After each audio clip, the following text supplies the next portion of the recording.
Assalamualaikum warahmatullahi wabarakatuh. Alhamdulillah alladzi lam yattakhidh walada wa lam yakul lahu syarikun fil mulk wa lam yakul lahu waliyyun minadh-dhulli wa kabbirhu takbira. Asyhadu an la ilaha illallah ilaha wahida wa rabban syahida waliyan mursyida wa asyhadu anna muhammadan nabiyya wa rasula wassalatu wassalamu ala muhammadin nabiyil mustafa wa ala alihi wa sahbihi wa manittaba'al huda amma ba'd. Ayyuhal hadirun, usini wa iyyakum bitaqwallah faqad fazal muttaqun. Wa qad qala Allah Ta'ala fil Qur'anil Karim, a'udzu billahi minasy syaithanir rajim. Ya ayyuhalladzina amanu taqullaha wa qulu qawlan sadida yuslih lakum a'malakum wa yaghfir lakum dzunubakum wa may yuti'illaha wa rasulahu faqad faza fawzan 'azima. Wa qala Rasulullah sallallahu alaihi wasallam, taraktu fikum amrayn ma in tamassaktum bihima lan tadillu abada, kitaballah wa sunnata rasulih. Allahu akbar, Allahu akbar, la ilaha illallah, wallahu akbar, Allahu akbar, walillahil hamd. Ma'asyiral muslimin wa zumratal mu'minin rahimakumullah. Marilah kita bersama-sama pada kesempatan sholat Idul Fitri yang sangat mulia dan berbahagia ini berusaha untuk meningkatkan iman dan takwa kita kepada Allah. Kita berusaha untuk menjadi hamba Allah yang muttaqin, hamba Allah yang ikhlas menunaikan perintah-perintahnya dan meninggalkan semua larangan-larangannya. Beriman dan bertakwa kepada Allah adalah bekal dan modal kita untuk meraih keselamatan, kesuksesan, dan kebahagiaan yang hakiki dalam hidup kita di dunia ini dan hidup kita di akhirat nanti.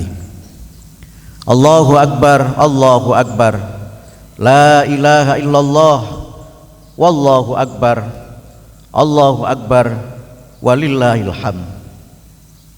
Hadirin wal hadirat rahimakumullah.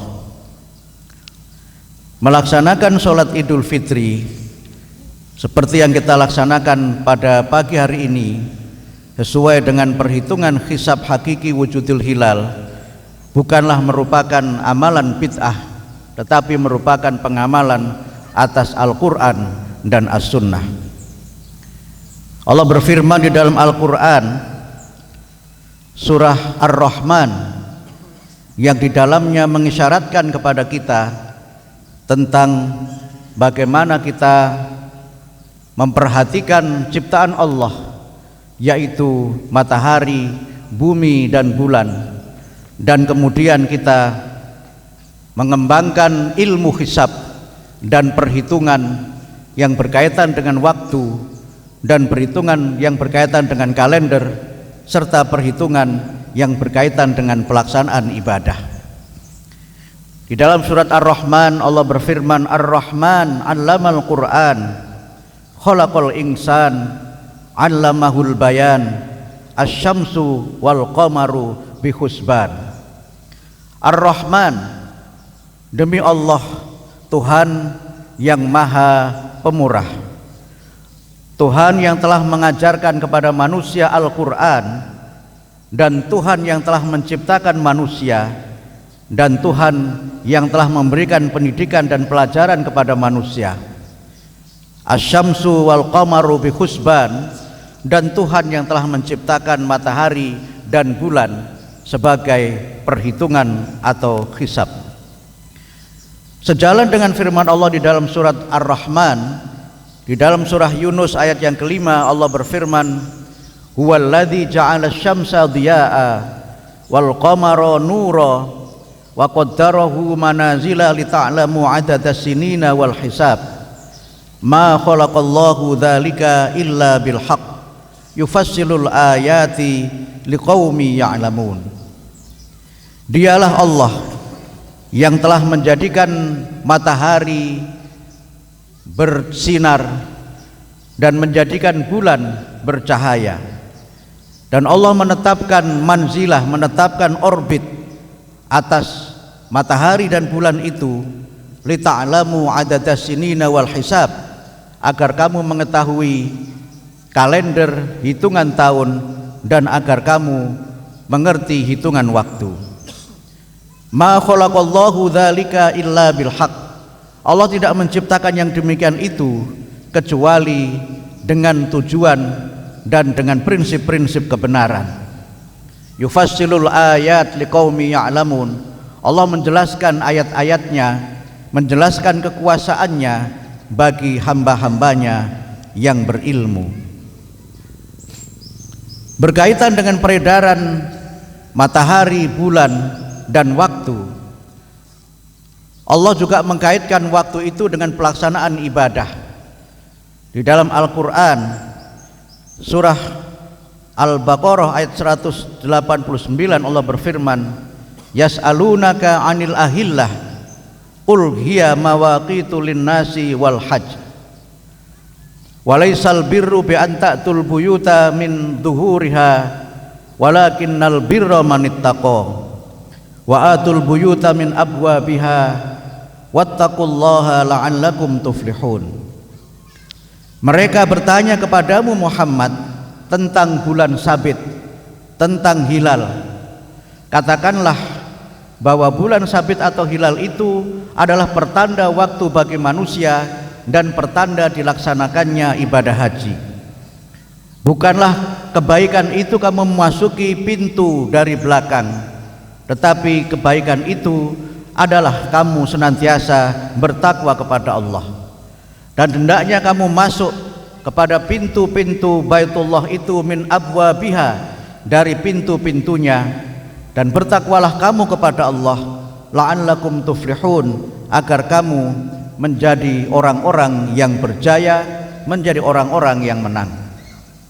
Allahu Akbar, Allahu Akbar, la ilaha illallah, wallahu akbar, walillahil hamd. Berkaitan dengan pelaksanaan ibadah Idul Fitri, Rasulullah Muhammad sallallahu alaihi wasallam dalam sebuah hadis yang diriwayatkan oleh Imam Bukhari, Rasulullah bersabda, la tasumu hatta tarawul hilal wala tuftiru hatta tarawhu fa in humma alaikum fakturulah. Janganlah kamu berpuasa sehingga kamu melihat hilal, dan janganlah kamu beridul fitri sehingga kamu melihat hilal. Maka apabila bulan atau hilal itu terhalang bagimu, fakturulah, maka hendaknya kamu perkirakan dengan perhitungan ilmu. Di dalam hadis yang lain yang diriwayatkan oleh Imam Bukhari dan Imam Muslim dijelaskan, inna ummatun ummiyatun la naktubu wala nahsubu asyahru hakadha wa hakadha, yakni marratan tis'ah wa ishrin wa marratan thalathin. Yang dimaksud dengan melihat adalah melihat dengan menggunakan ilmu hisab. Nabi melihat langsung itu menurut keterangan hadis yang diriwayatkan oleh Imam Bukhari dan Imam Muslim adalah karena beliau dan para sahabat itu adalah umat yang ummi. Inna ummatun ummiyatun, kami adalah umat yang ummi. La naktubu wa la nahsubu, kami tidak pandai menulis dan kami tidak pandai berhitung. Asyahru hakadha wa hakadha, hitungan bulan Qamariyah itu kadang-kadang sekian, kadang-kadang sekian, yakni marrotan tis'ah wa ishrin wa marratan thalathin. Kadang-kadang bulan Qamariyah itu 29 hari, kadang-kadang bulan Qamariyah itu 30 hari.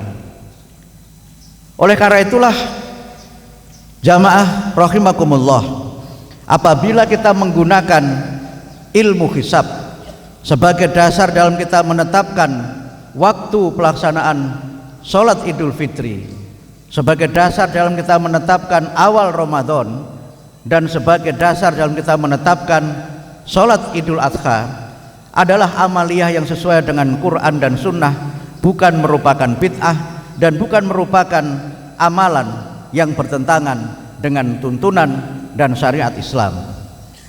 Kalau kita mencoba memahami dalam beberapa pendapat para ulama, misalnya terdapat penjelasan thubutus syahr al-qamaru baina haditsin nabawi wal ilmil hadis, kitab yang ditulis oleh Syaraf al-Qudah, thubutus syahr qamar baina haditsin nabawi wal ilmil hadis, penetapan bulan Qamariyah berdasarkan hadis Nabi dan berdasarkan ilmu modern. Al-Qudah mengatakan al-aslu fi itsba'is sahri ayyakuna bil hisab, pokok dalam penetapan bulan Qamariyah itu adalah dengan hisab. Oleh karena itu maka penggunaan ilmu hisab itu juga digunakan dalam kaitannya dengan pelaksanaan ibadah yang lainnya. Ketika kita melaksanakan ibadah haji, penetapannya tentu dengan kita melihat hilal sebagaimana ayat yang saya bacakan tadi. Bahkan ketika kita melaksanakan sholat, yang kita jadikan sebagai penentu pelaksanaan waktu-waktu sholat itu adalah juga ilmu hisab. Allah berfirman, aqimis sholata liduluki syamsi ila ghasaqil laili wa qur'anal fajr inna qur'anal fajri kana masyhuda. Dirikanlah sholat ketika matahari tergelincir dan ketika gelap malam, dan hendaknya kamu tunaikan sholat pada waktu fajar.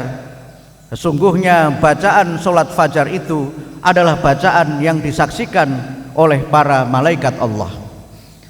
Kalau kita membaca hadis-hadis Nabi, terdapat penjelasan bahwa ketika Rasulullah menetapkan waktu sholat, dasarnya adalah bayangan benda atas matahari atau bayangan matahari yang terlihat di bumi. Ketika bayangan itu bergeser sedikit dari titik tumpu antara benda asli dengan bayangan, itulah waktu duhur atau yang disebut dengan lidulukis syams. Ketika bayangan benda lebih panjang dari benda aslinya, itulah pertanda waktu asar. Dan ketika matahari terbenam, itulah pertanda waktu maghrib. Dan ketika malam telah gulita, itulah pertanda waktu isya. Dan ketika fajar shadiq muncul, itulah pertanda waktu subuh. Sebelum manusia mengembangkan ilmu hisab, mereka menetapkan waktu-waktu sholat dengan panduan matahari itu, melihat langsung matahari. Tetapi sekarang hampir tidak ada kita yang melaksanakan itu. Semua kita menetapkan waktu-waktu sholat, mawaqitus sholat, dengan perhitungan hisab, dengan perhitungan waktu. Kita berpuasa menetapkan kapan waktu imsak, kapan waktu fajar, kapan kita berbuka puasa, semuanya menggunakan ilmu hisab. Dan tidak kita melihat langsung matahari, karena kita percaya pada perhitungan hisab itu sebagai bagian dari takdir Allah yang telah kita ketahui dan takdir Allah yang kita kuasai dengan ilmu pengetahuan yang kita miliki. Allahu Akbar, Allahu Akbar, la ilaha illallah, wallahu akbar, Allahu Akbar, walillahil hamd. Kalau kita melaksanakan Idul Fitri dengan perhitungan hisab, dan kemudian kita melaksanakan sholat Idul Fitri di lapangan, itu juga merupakan sunnah Nabi.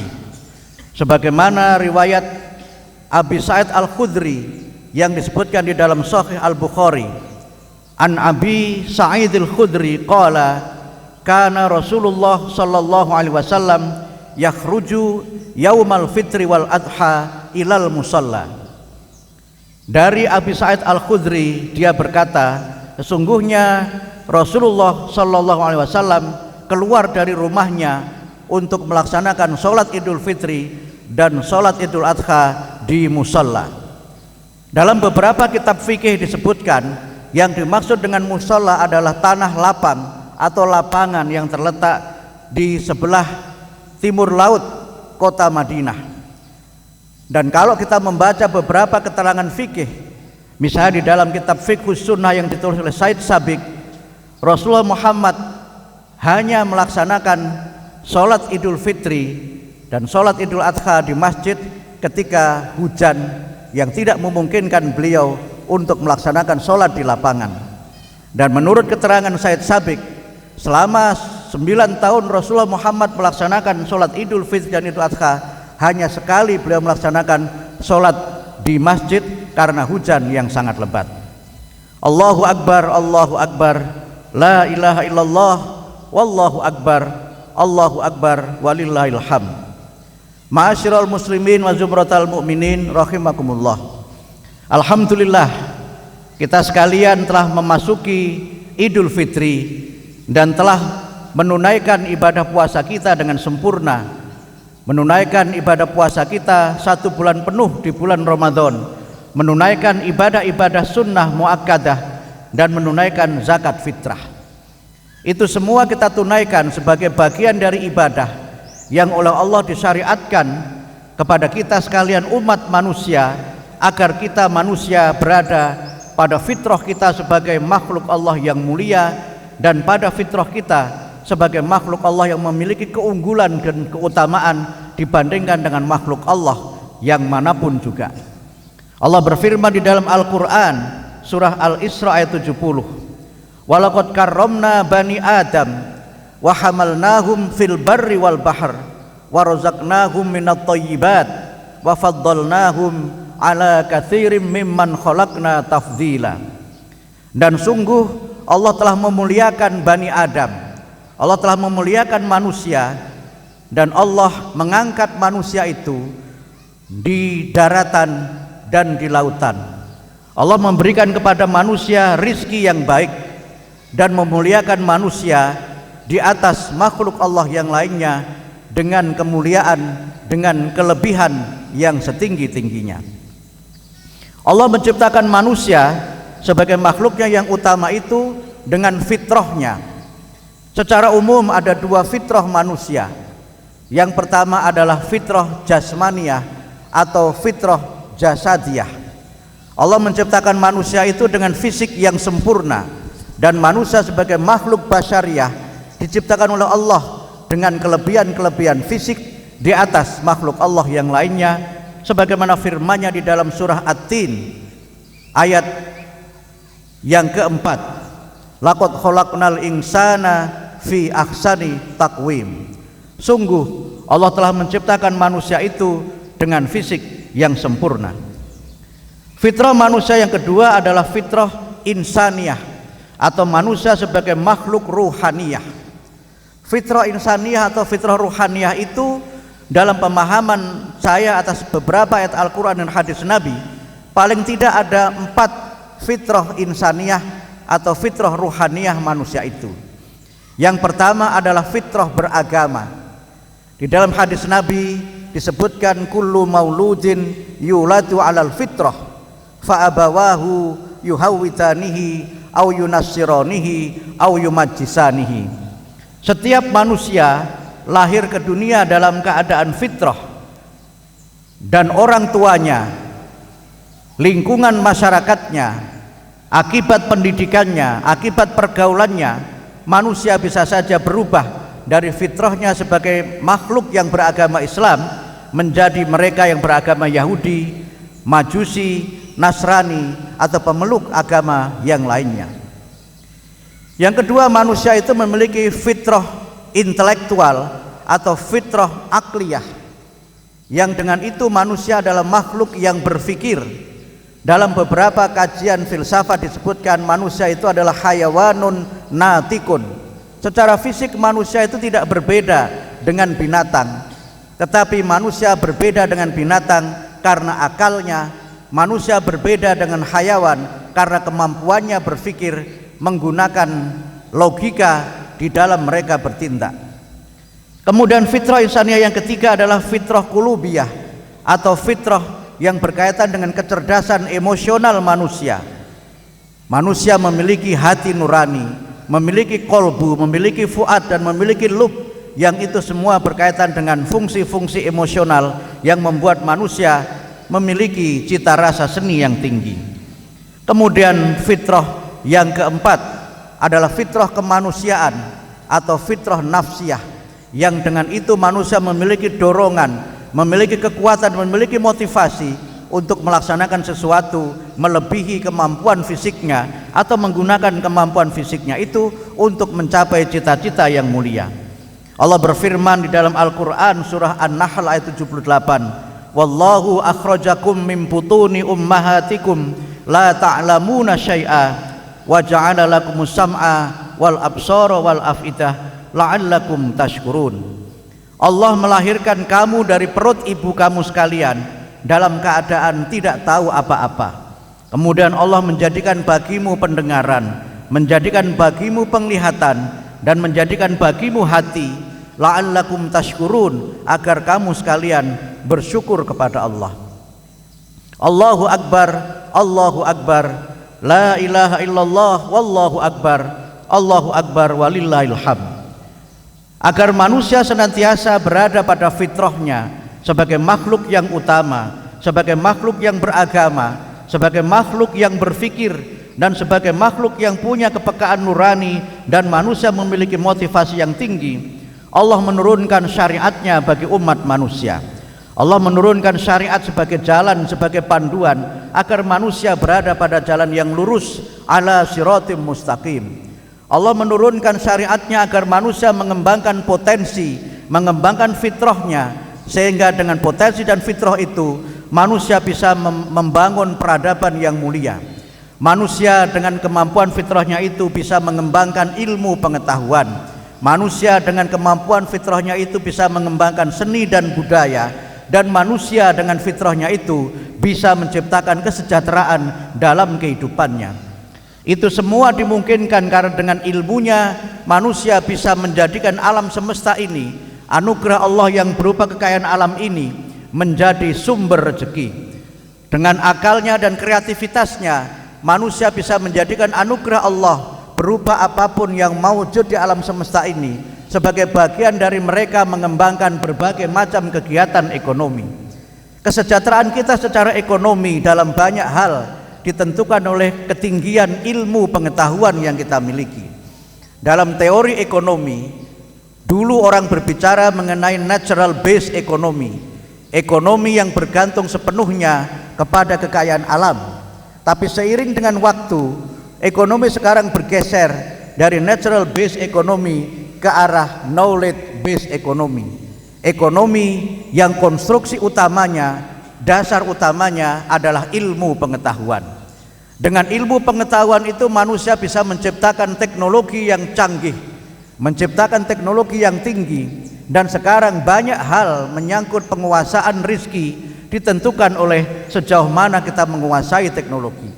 Dalam kaitan inilah maka orang-orang yang berakal, orang-orang yang berilmu, orang-orang yang memiliki cita rasa seni yang tinggi mampu merubah kekayaan alam yang bersifat pasif itu menjadi kekuatan untuk mereka meraih kesejahteraan, meraih kemuliaan.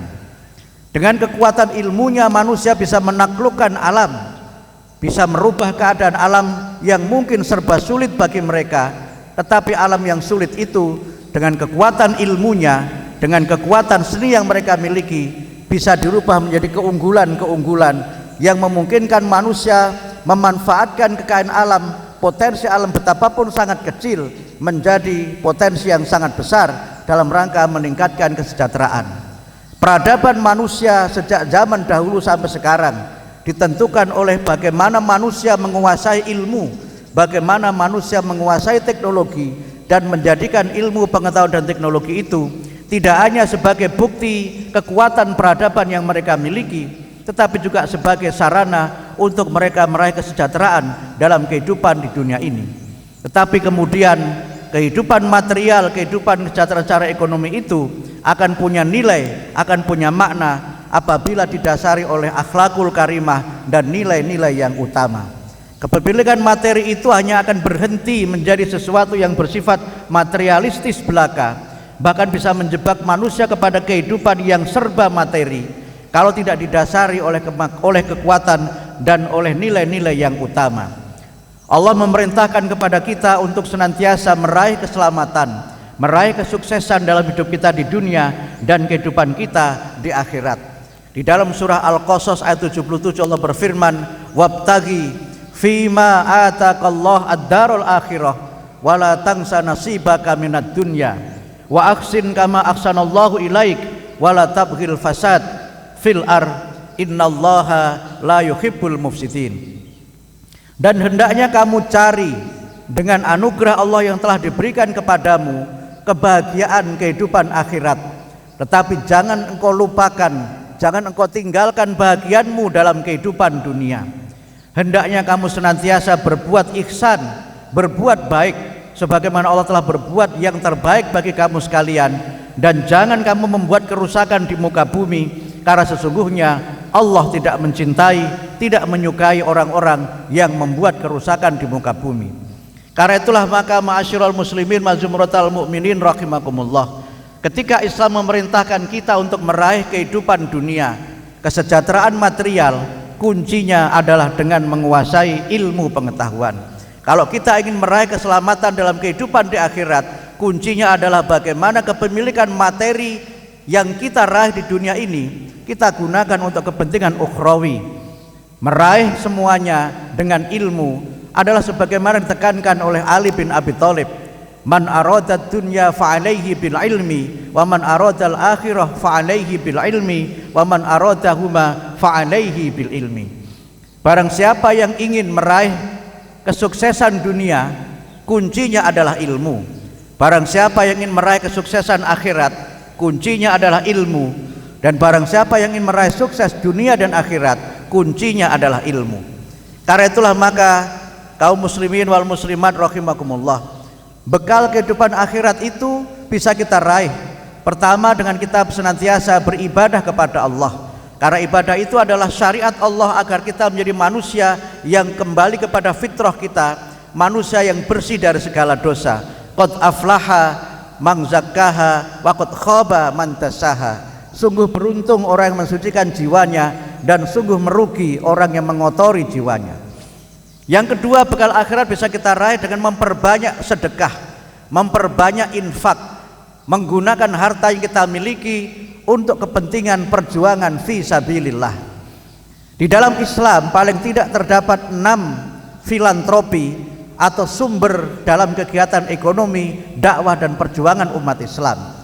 6 filantropi Islam itu, yang pertama adalah zakat, yang kedua sodakoh, yang ketiga infak, yang keempat wakaf, yang kelima hibah, dan yang keenam hadiah.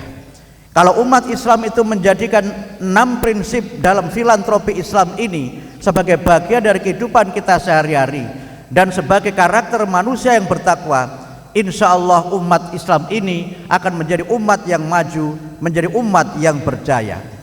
Problem yang kita miliki sekarang ini adalah sebagian umat itu justru lebih memilih menggunakan kekayaannya, hartanya untuk berfoya-foya, menggunakan hartanya untuk kesenangan duniawi belaka, dan tidak menggunakannya untuk berinfak di jalan Allah. Berinfak di jalan Allah itu adalah investasi, sesuatu yang kita tanam di dunia dan kita panen di dunia dan di akhirat. Berinfak itu mungkin tidak kita nikmati secara pribadi, tetapi dinikmati oleh manusia generasi setelah kita, generasi yang akan melanjutkan perjuangan kita. Dan karena itulah maka berinfak di jalan Allah itu di dalam Al-Quran diumpamakan seperti seseorang yang menanam pohon. Mathalul ladzina yunfikuna amwalahum fi sabilillah kamathali habbatin ambatat sab'a sanabil fi kulli sumbulatin mi'atu habbah wallahu yudha'ifu liman yasha wallahu wasi'un alim.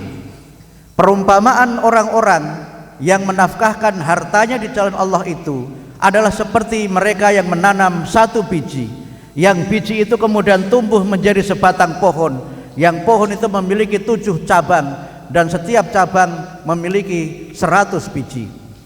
Metafor atau perumpamaan ini tidak hanya bermakna bahwa Allah melipat gandakan pahala atas infak kita, wallahu yudha'ifu liman yasha, tetapi mengandung pesan bahwa harta yang kita miliki ini harus memiliki nilai ibadah. Harta yang kita miliki ini harus menjadi jariah yang kita bawa pada saat kita kembali ke hadapan Allah Azza wa Jalla nanti. Karena itu maka kunci kemajuan kita sebagai umat tidak hanya ditentukan oleh kemajuan ilmu, pengetahuan dan teknologi semata-mata, tetapi ditentukan oleh kedermawanan, ditentukan oleh bagaimana kita senantiasa mengalokasikan sebagian harta yang kita miliki ini untuk berderma di jalan Allah, mendirikan lembaga-lembaga pendidikan, membangun masjid dan sarana-sarana dakwah yang lainnya. Itulah amal jariah. Bersedekah tidak harus menunggu kaya, bersedekah tidak harus dalam jumlah yang banyak. Yang ditekankan oleh Nabi dalam kita bersedekah itu adalah konsistensinya atau adwamuha atau kelanggengannya. Karena itu maka diantara ciri orang bertakwa itu adalah mereka yang senantiasa berinfak di jalan Allah dalam keadaan rizkinya lapang maupun dalam keadaan rizkinya sempit. Alladzina yunfiquna fis sarra wad dharra, orang-orang yang senantiasa menginfakkan hartanya dalam keadaan rizki itu lapang maupun dalam keadaan rizki itu sempit. Karena itulah maka setelah kita semuanya menunaikan ibadah puasa Ramadan dan sekarang kita merayakan kemenangan dengan sholat Idul Fitri, maka marilah kita wujudkan karakter manusia takwa itu. Selain dengan meningkatkan ibadah kita kepada Allah, juga meningkatkan sedekah dan dharma bakti kita dalam memajukan umat berdakwah dengan rizki yang telah diberikan Allah kepada kita. Mudah-mudahan Allah memberikan kepada kita kekuatan, memberikan kepada kita kemampuan untuk senantiasa istiqomah berada di jalannya dan senantiasa menginfakkan sebagian rezeki yang kita miliki untuk menjadi jariah bekal kita menghadap Allah Azza wa Jalla nanti.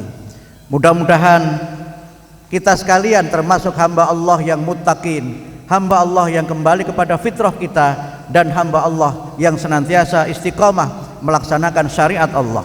Allahu Akbar, Allahu Akbar, la ilaha illallah, wallahu akbar, Allahu Akbar, walillahil hamd.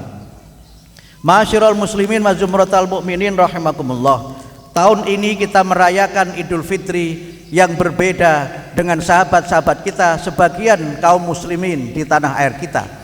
Tentu saja kita sebagai warga Persyarikatan Muhammadiyah meyakini sepenuhnya bahwa ibadah yang kita laksanakan ini adalah ibadah yang sesuai dengan sunnah.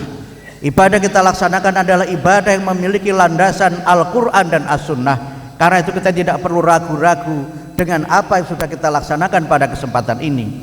Tetapi karena kita hidup dalam masyarakat yang berbeda, kaum muslimin yang masih saat ini menunaikan ibadah puasa, mari kita saling menghormati, mari kita saling bertoleransi, karena perbedaan itu adalah bagian dari kenyataan yang memang kita temukan dalam kehidupan kita sehari-hari. Mari tetap kita bina kerukunan, mari tetap kita bina persatuan dengan melembutkan hati-hati kita dan dengan melembutkan pikiran kita, sehingga kita tetap bersaudara, kita tetap rukun antara satu dengan yang lainnya.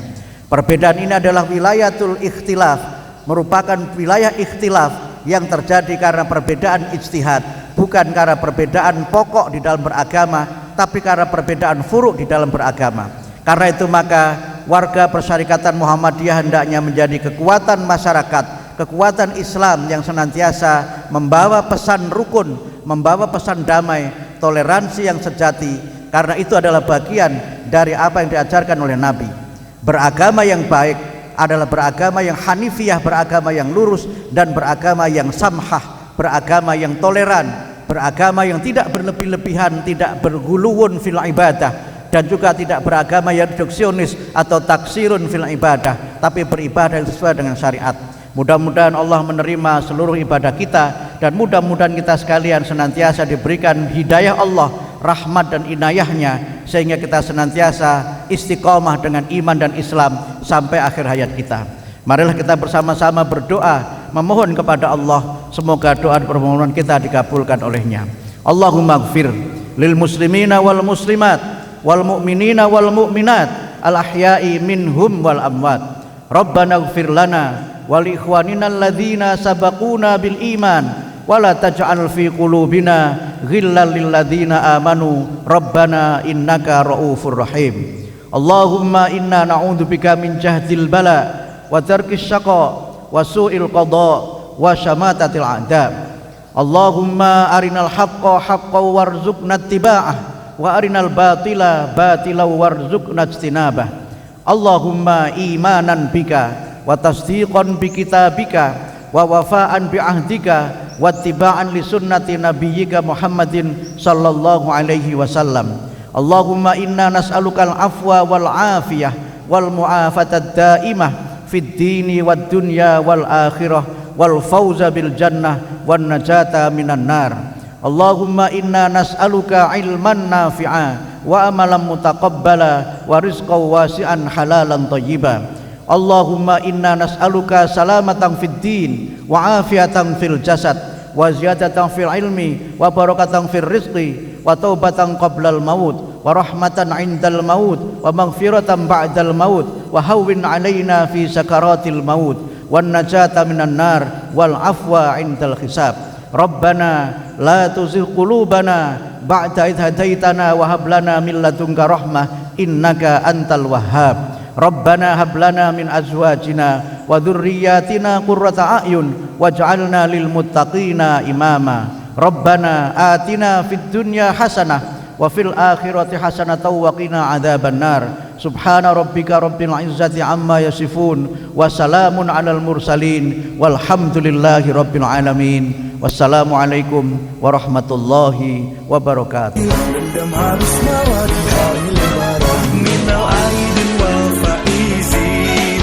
Maafkan lahir dan batin. Selamat para pemimpin, rakyatnya makmur terjamin.